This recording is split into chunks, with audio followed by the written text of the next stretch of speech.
Welcome to the quick video on the JFK Centurion Lounge. This is right near the entrance. Now, what you're going to see now is the new coffee shop. It actually used to be an Equinox Lab. So, I'm not going to lie, this was actually awesome. They had sandwiches, parfaits, made-to-order coffees and espressos. So, this is way better than the Equinox Lab that was there before, in my opinion. And then this is just the main upstairs. They have a bar. They have, the typical Centurion food. As well, like chicken and salad and some sandwiches.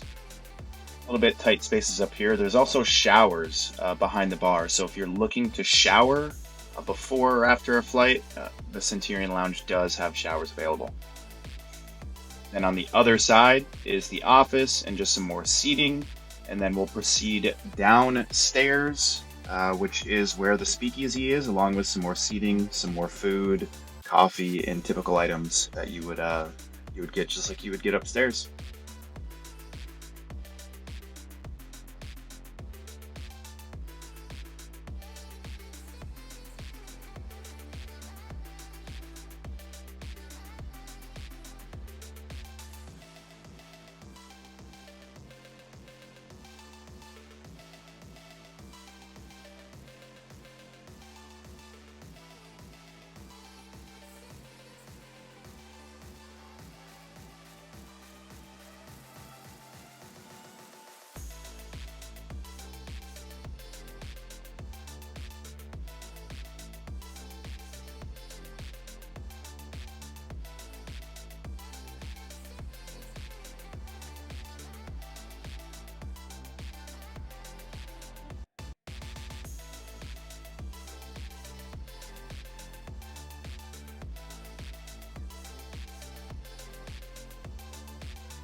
Finishes up the Centurion Lounge, and if you guys don't know, right next to it is actually a Chase Sapphire Lounge.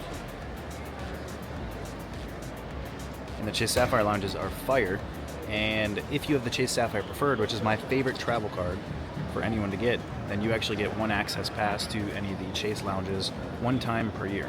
Now, that is something to think about if you are here and you don't have the AMEX Platinum, but you have the Chase Sapphire Preferred. But either way, AMEX Centurion Lounge, very good. Busy, fairly busy as always, so I try not to record a ton, but I liked it.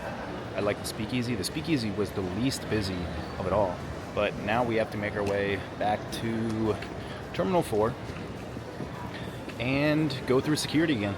So I came over here to show you guys the Centurion Lounge. Now we're making our way back. We have about 3.5, 4 hours left till we board. So let's show you guys the American Airlines Chelsea, Soho, and Greenwich lounges.